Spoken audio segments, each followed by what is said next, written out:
لوگوں سے عزتیں تلاش کرتے ہو تو وہ کیا تمہیں عزت دیں گے؟ وہ تو کل اچھا کہتے ہیں پرسوں برا کہنے لگ جاتے ہیں۔ لوگوں کے سامنے گڈ بک میں آنا چاہو گے تو وہ تو سویرے تمہارے بارے میں کچھ کہیں گے، شام کچھ اور کہیں گے۔ اپنی روحانی زندگی آباد کریں، اپنے مسلح کو وقت دیں، اور دنیا سے چھپ کر اس موبائل کو بند کر کے اور اپنے آپ سے بھی چھپ کے اور تنہا ہو کے چھپا کے سارا کچھ اپنے آنسو اپنے رب کی بارگاہ میں پیش کریں، اس کے حضور حاضری دیں۔ سنو نا ترمذی کی حدیث، اور اسے یاد رکھنا، نبی پاک علیہ السلام نے فرمایا اپنے دکھ لوگوں کے سامنے نہ بیان کرنا، سیٹھوں نوابوں کو نہ بتاتے پھرنا، دنیا داروں کے سامنے جا کے نہ رونا کہ میں تکلیف میں ہوں۔ فرمایا اگر دنیا داروں کو دکھ بتاؤ گے رب تمہیں کبھی غنی نہیں کرے گا۔ اور لوگ ہیں کہ الٹا مذاق اڑائیں گے آپ کی، جس سے بڑی پکی یاری ہے نا، پکی، وہ تب تک پکی ہے جب تک آپ نے 50,000 مانگا نہیں، اور جس وقت آپ نے کہہ دیا کہ میں مجبور ہوں میری مدد کر، تو پھر ختم ہو گئی دوستی۔ لوگوں کی تعلقات آپ کے ساتھ تب تک ہیں جب تک آپ ان سے کوئی ضرورت وابستہ نہیں کرتے۔ کریم محبوب فرمانے لگے بندوں کے سامنے دکھ نہ بیان کرنا، اللہ تجھے کبھی غنی نہیں کرے گا۔ تو اپنے دکھ اپنے رب کو بتا، تو دعائیں مانگ، تو اس کی بارگاہ میں حاضر ہو، تو اس کے حضور عرض کر۔ فرمایا اپنے دکھ اپنے رب کو بتا، وہ جلدی کرے یا دیر سے کرے تجھے ساری دنیا سے بے نیاز کر دے گا، تجھے کسی کا محتاج نہیں رہنے دے گا۔ اپنے مسلح کو، اپنی دعاؤں، ایک بزرگ فرماتے ہیں میں نے دعا مانگنے کا طریقہ اپنی بیوی سے سیکھا، دعا مانگنے کا طریقہ اپنی، سیکھنے والے تو اپنے بچوں سے بھی سیکھ لیتے ہیں، سیکھنے والے تو ہر ایک سے سیکھتے ہیں۔ وہ کہتے ہیں میں نے دعا مانگنے کا سلیقہ اپنی بیوی سے سیکھا ہے۔ حضرت وہ کس طرح؟ فرمانے لگے میری بیوی نے نا مجھے کوئی کام بتایا، کچھ پیسوں کی ضرورت کے لیے کہا، تو میں نے اسے کہا کہ بھئی ابھی میرے پاس نہیں ہے، کچھ دنوں میں آتے ہیں تو میں دے دوں گا۔ عورتوں کی عادت ہوتی ہے وہ بار بار یاد کراتی ہیں، 2-4 دنوں کے بعد پھر اس نے کہا حضرت وہ میں نے کہا تھا کچھ پیسے، میں نے اسے کہا کہ ابھی میرے پاس نہیں ہے، کچھ دنوں میں ملتے ہیں تو میں تمہیں دے دوں گا۔ اس نے کچھ دنوں کے بعد پھر کہا حضور وہ میں نے کچھ پیسے کہے تھے۔ فرماتے میں نے ڈانٹ دیا، میں نے کہا کہ کیا تو روز مجھے شرمندہ کرتی ہے، کہا نا میرے پاس نہیں ہے، ہوں گے تو دے دوں گا، تو روز یاد کراتی ہے۔ فرماتے ہیں اس نے پہلے تو میری ڈانٹ کو سہا، پھر میرے سخت جملوں نے اس کی آنکھوں میں آنسو پیدا کر دیے، پھر اس نے اپنے آنچل میں اپنے اس دکھ کو سمیٹا، اور پھر اس نے ایک جملہ کہا تو میں رو پڑا، اور مجھے اپنے رب سے مانگنے کا طریقہ آ گیا۔ مجھے کہنے لگی حضرت جی آپ نے ڈانٹ دیا میں نے سہ لیا، پر آپ ہی میرے شوہر ہیں، بتائیں نا آپ سے نہ کہوں تو میں کس سے جا کے کہوں۔ فرماتے ہیں میں رو پڑا، اور میں کھل کے رویا، اور میں تڑپ کے رویا، اور پھر میری سسکیاں بند گئیں۔ تو مجھے کہنے لگی آپ کو کیا ہوا؟ میں نے کہا مجھے بھی دعا مانگنی آ گئی ہے، جب میں اسے کہوں گا نا اللہ تو ہی میرا رب ہے، میں تجھ سے نہ کہوں تو میں کس سے جا کے کہوں؟ میں کیوں کسی بندے سے سوال کروں؟ میں کیوں کسی دنیا دار سے کہوں؟ میں تیرے بندوں کا، نیک بندوں کا وسیلہ لے کے، تیرے محبوب کی غلامی لے کے تیری بارگاہ میں آئیں، تجھ سے نہ مانگوں تو کس سے مانگوں؟ سمجھ آ گئی ہے جب میں اس رنگ میں مانگوں گا تو پھر رب میرے اوپر بڑا ہی فضل فرمائے گا، وہ میرے اوپر بڑی رحمت کرے گا، وہ میرے لیے آسانیاں کرے گا۔ عزیز دوستو ہم اس طرح کرنے لگ گئے ہیں کہ ہم نے نا اپنے تعلقات پر اعتماد کرنا شروع کر دیا ہے۔ میرے تعلقات بہت ہیں، ہم نے اپنی دولت پر اعتماد کرنا شروع کر دیا ہے، میرے پاس دولت بہت ہے۔ ہم نے اپنے علم پر، اپنی شہرت پر اعتماد کرنا شروع کر دیا ہے کہ میرے پاس فلاں چیز بہت ہے۔ یاد رکھنا جب بے نیاز اپنی صفت بے نیازی دکھاتا ہے تو بڑی بڑی دولتوں والے مجبور نظر آتے ہیں۔ بھائیو جب انسان کا رشتہ اپنے مالک کے ساتھ ہوتا ہے پھر تو غم بھی کچھ نہیں کہتے، پریشانیاں بھی کچھ نہیں کہتی، پھر تو زندگی صبر والی، پھر تو زندگی توکل والی، پھر تو زندگی بھروسے والی، پھر انسان اپنے آپ کو رسوا نہیں کرتا، دنیا داروں سے امیدیں اس کی ختم ہو جاتی، امیدیں اللہ رسول سے لگا لیتا ہے، مضبوط ہو جاتا ہے، مضبوط، طاقتور ہو جاتا ہے، خوددار ہو جاتا ہے، باوقار باعزت ہو جاتا ہے۔ حضرت بہلول دانا رحمت اللہ علیہ بیٹھے تھے تو ہارون رشید حج کر کے آ رہا تھا، تو رستے میں حضرت شیخ سے ملاقات ہو گئی تو السلام علیکم کے بعد کہنے لگا حضور کوئی حکم ہو تو بتائیے گا. تو حضرت بہلول دنا فرمانے لگے تیرا رب کون ہے؟ اس نے کہا اللہ. تو فرمایا میرا کون ہے؟ کہا اللہ. فرمانے لگے تو بڑا ہی بیوقوف ہے، کیا تو یہ سمجھتا ہے کہ رب ہارون رشید کو تو دے گا اور بہلول دانا کو بھول جائے گا؟ تیرا بھی وہی رب ہے، میرا بھی وہی رب ہے. اس نے اگر تجھے دے کے آزمایا ہے تو ہو سکتا ہے مجھے نہ دے کے آزما رہا ہو. جب اس کی حکمت کے تقاضے ہوں گے تو عطا کرے گا اور دے گا. تو جا اپنا کام کر.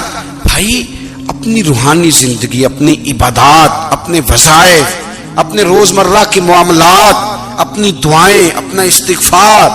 دیکھو کوئی مشکل کام تو نہیں 2 رکوع ہیں سورہ واقعہ کہ اگر رات کو پڑھ لی جائے تو. میں کس طرح یہ بات بیان کروں کہ تعویذ بانٹنا آسان ہے اور وظیفہ بتانا مشکل ہے. سارا دن تعویذ بانٹیں تو لوگ لینے کو تیار ہیں، اور اگر آپ وظیفہ بتائیں تو کہتے ہیں تو مشکل کام ہے. او خدا کے بندے، اگر آپ کا تعلق قرآن پاک کے ساتھ مضبوط ہو، قرآن پاک کے ساتھ اگر آپ کا رشتہ ہو، لوگ سفارشیں ڈھونڈتے ہیں نا دنیا میں کوئی تعلق مل جائے تو میرا کام ہو جائے. دنیا میں اتنا مشکل معاملہ ہے، آخرت میں مجھے بتائیے گا کتنا مشکل معاملہ ہوگا. میرے نبی پاک صلی اللہ تعالی علیہ وسلم نے فرمایا جو لوگ سورہ ملک پڑھا کرتے تھے نا، سورہ ملک، یہ سورت ملک قیامت میں ان کی سفارش کرے گی اور اس طرح کرے گی کہ کہے گی اے اللہ یہاں اس بندے کو جنت میں داخل کر دے یا مجھے قرآن پاک سے علیحدہ کر دے. تو رب فرمائے گا جا اس کا دامن تھام کے اسے جنت تک پہنچایا. آپ بات کو سمجھیں، جب آپ کے تعلقات اپنے معاملات کے ساتھ مضبوط ہوں گے، یہ نبی کریم نے وعدہ کیا ہے کہ تو سورت واقعہ پڑھ تیرے گھر میں فاقہ نہیں آئے گا. حضرت عبداللہ ابن مسعود رضی اللہ تعالیٰ عنہ بیمار تھے تو حضرت عثمان غنی رضی اللہ تعالیٰ عنہ تیمارداری کے لیے تشریف لے گئے اور جا کر کے کہا کہ آپ بڑے بیمار ہیں، آپ کی بیٹیاں زیادہ ہیں، میں چاہتا ہوں کہ خزانے میں سے کچھ مدد کروں. تو سیدنا عبداللہ ابن مسعود رضی اللہ تعالیٰ عنہ اٹھ کے بیٹھ گئے اور کہنے لگے امیر المومنین اللہ آپ کو میری طرف سے میری بیٹیوں کی طرف سے بہتر صلہ دے. میری بیٹیوں کو کسی خزانے کی ضرورت نہیں، میں نے انہیں خزانہ دے دیا ہے. کہا جناب آپ نے کون سا خزانہ دیا ہے، میں آپ کے مالی معاملات کو جانتا ہوں. تو فرمانے لگے امیر المومنین میرے نبی کریم نے فرمایا ہے جو سورت واقعہ پڑھے اسے کبھی فاقہ نہیں آتا. میں نے بیٹیوں کو یاد کرا دی ہے، یہ خزانہ میں نے انہیں دے دیا ہے. وہ سارے والدین سنیں جو بیٹیوں کے لیے پریشان رہتے. حضرت عبداللہ ابن مسعود نصیحت کر رہے ہیں، فرمانے لگے میں نے سورت واقعہ یاد بھی کرا دی ہے، پڑھنے کی عادت بھی ڈال دی ہے. حضور نے فرمایا ہے جو سورت واقعہ پڑھے اسے فاقہ نہیں آتا. کہنے لگے چاند تو اپنی جگہ چھوڑ سکتا ہے، سورج گر سکتا ہے، تارے ٹوٹ سکتے ہیں، پر مدینے والے رسول کی بات غلط نہیں ہو سکتی. حضور نے فرمایا فاقہ نہیں آئے گا تو انشاءاللہ کبھی بھی نہیں آئے گا. کرنے کا کام یہ ہے کہ ہم اپنے معاملات، اپنی عبادات، اپنی دعائیں کبھی 10 منٹ عادت ہو جائے نا دعا مانگنے کی علیحدہ سے رات کو. حضور نے فرمایا جو فرض نماز کے بعد دعا مانگے اللہ اس کی قبول کر لیتا ہے. نبی پاک صلی اللہ تعالی علیہ وسلم نے فرمایا اللہ مسافر کی دعا قبول فرماتا ہے. حضور نے فرمایا اللہ مظلوم کی دعا قبول فرماتا ہے. حضور نے فرمایا بیمار سے دعا کراؤ اللہ اس کی دعا قبول فرماتا ہے. میرے نبی پاک نے فرمایا ماں باپ جب بھی اولاد کے لیے ہاتھ اٹھائیں، ویسے تو بلے شاہ تو آسمانی اڈ دیا ہی پھڑ دیں، جڑا گھر بیٹھا انہوں بڑھیا ہی نہیں. حضور فرمانے لگے ماں باپ جب بھی اولاد کے لیے دعا فرمائیں اللہ ان کی دعا کو قبول کرتا ہے. آپ اپنا تعلق بنائیں دعا کے ساتھ، عبادت کے ساتھ، مصلی کے ساتھ رشتہ بنائیں، استغفار پڑھیں. صلاح الدین ایوبی صلیبی جنگوں میں تھے، رات کو مسجد اقصی میں نماز پڑھی تو پریشان تھے. ایک بزرگ سے ملاقات ہوئی تو وہ کہنے لگے کہ آپ بڑے پریشان ہیں. کہنے لگے حضور پریشان اس لیے ہوں کہ پہلے ہی مسلمان کمزور ہے، اب میں نے سنا ہے دشمن کا ایک بحری بیڑا وہ جنگی سامان سے بھرا ہوا آ رہا ہے، تو اب ان کے پاس اور تلواریں اور نیزے آ جائیں گے، مسلمانوں کے پاس پہلے ہی وسائل کی کمی ہے، پریشان ہو کس طرح کر کے مقابلہ کریں گے. یہ بات کہتے ہی صلاح الدین ایوبی نے بزرگوں سے کہا حضور آپ بھی دعا کرنا. دعا کی بڑی طاقت ہے. میرے نبی پاک نے فرمایا دعا مومن کا ہتھیار ہے. دعا مومن کا حضور نے فرمایا تقدیر کو سوائے دعا کے کوئی چیز نہیں بدل سکتی. دعا مومن کا ہتھیار ہے. یہ کافر کے پاس کوئی نہیں، یہ ہتھیار ہے مومن کا. اللہ کرے آپ کو سمجھ آئے. پھر سنیں، کئی بار کہہ چکا ہوں، یہ ہتھیار ہے. کافر کے مقابلے میں جو تیرے پاس سب سے بڑا ہتھیار ہے وہ دعا ہے. دعائیں کرانی چھوڑ دی، کرنی چھوڑ دی، لینی چھوڑ دی. حضرت سیدنا انس بن مالک رضی اللہ تعالیٰ عنہ فرمایا کرتے تھے میں نے وہ رنگ دیکھا ہے جب حضور دعا مانگتے تھے اور حضور کی مقدس آنکھوں میں آنسو بھی ساتھ ہی بہا کرتے تھے. میں نے وہ انداز دیکھا ہے. تو صلاح الدین ایوبی بزرگ سے کہنے لگے آپ بھی دعا کیجیے، اور خود رونے لگے اور سر سجدے میں رکھ کے رونے لگے اور عشاء سے لے کر فجر تک روئے، خوب روئے. صبح وہ بزرگ آئے تو صلاح الدین ایوبی کا خوبصورت اور ہنستا ہوا چہرہ دیکھا. کہنے لگے آپ بڑے خوش ہیں، رات تو میں نے بڑے روتے ہوئے دیکھا تھا. تو کہنے لگے حضور وہ جو بحری بیڑا آ رہا تھا نا وہ پانی میں ڈوب گیا ہے، اب وہ نہیں آ رہا. ابھی خبر آئی ہے تو میں بڑا خوش ہوں. بزرگ کہنے لگے اٹھ سینے سے لگ اور سن ایک بات، وہ بحری بیڑا پانی میں نہیں ڈوبا، وہ تیرے آنسوؤں میں ڈوب گیا ہے. وہ جو تو رات رویا ہے نا رب کریم کی بارگاہ میں تو وہ ڈوب گیا ہے. حضرت عائشہ صدیقہ رضی اللہ تعالیٰ عنہ فرماتی ہیں ایک عورت تھی اور اسے نبی پاک صلی اللہ تعالیٰ علیہ وسلم نے نا وہ کلمہ پڑھ کے مسلمان ہوئی، مدینہ طیبہ آ گئی تو حضور نے مسجد نبوی شریف میں اس کے لیے مکان، ایک سادہ سا کمرہ ساتھ مسجد کے بنوا دیا، وہیں رہنے لگی. اکثر وہ سیدہ طیبہ کے پاس آتی تو حضرت عائشہ صدیقہ رضی اللہ تعالیٰ عنہ فرماتی ہیں وہ بڑی باتیں سناتی اور آخر میں کہتی وہ ہار والا دن بھی بڑا عجیب دن تھا اور میرے رب کی قدرتوں کا دن تھا، وہ بھی بڑا عجیب دن تھا. سیدہ عائشہ صدیقہ رضی اللہ تعالیٰ عنہ ایک دن فرمانے لگی کہ تو ہار والے دن کا بڑا ذکر کرتی ہے، وہ کیا دن تھا؟ تو خاتون کہنے لگی اماں جی وہ دن تھا جب میرے رب پر بھروسہ اور مضبوط ہو گیا، جس دن میرا اپنے رب پر توکل اور بڑھا، میرے ایمان میں یقین میں اور پختگی آئی.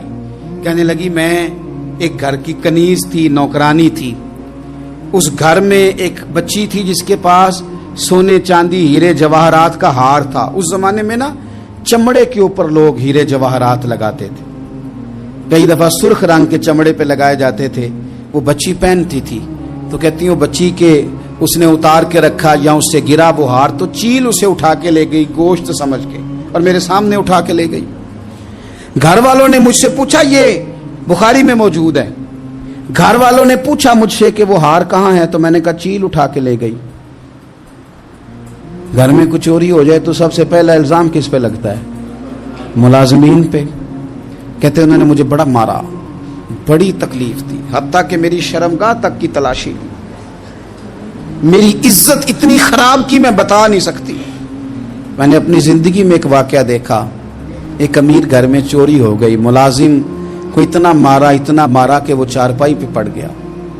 پولیس والوں سے اتنی مار پروائی گئی کہ وہ بیچارہ چارپائی پہ پڑ گیا اور پھر وہ اتنا بیمار ہوا اور کچھ دنوں کے بعد پتہ چل گیا کہ چور تو اپنا بیٹا ہے ان کا. پھر اس کا انتقال ہو گیا. اب وہ سیٹھ صاحب اور گھر والے آ کے نا مرنے والے کے کان میں معافیاں مانگ رہے ہیں، کان میں.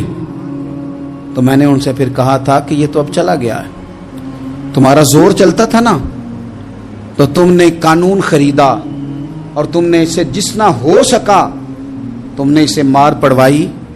تمہارے پاس جو عدالتیں تھی تم نے وہاں کاروائی کی، اب ایک عدالت قیامت کے دن لگے گی. یہ کمزور تھا نا، کچھ کر نہیں سکا. میرے نبی پاک صلی اللہ علیہ وسلم نے فرمایا سن لو، اگر سینگ والی بکری نے بغیر سینگ والی بکری کو تکلیف دی ہوگی نا تو قیامت کے دن اسے بھی بدلہ دینا پڑے گا کہ تیرے پاس سینگ تھے اور تو نے اسے مارا تھا. وہ خاتون عرض کرتی ہے سیدہ عائشہ کی خدمت میں کہ مجھے بڑا مارا، مجھے تکلیف دی. میں کہہ رہی تھی کہ میرے سامنے چیل لے گئی ہے پر وہ نہیں مان رہے تھے. اماں جی انہوں نے مجھے بڑا مارا. حضرت عائشہ صدیقہ کہتی ہیں پھر کیا ہوا؟ کہنے لگی اماں جی جب کوئی میرا مددگار نہ رہا، مجھے تکلیف دے رہے تھے، رسوا کر رہے تھے، تو میں نے اپنے رب سے مدد چاہی، میرے رب کی طرف میں نے توجہ کی. میں نے کہا مالک اب تو ہی میرا مددگار ہے.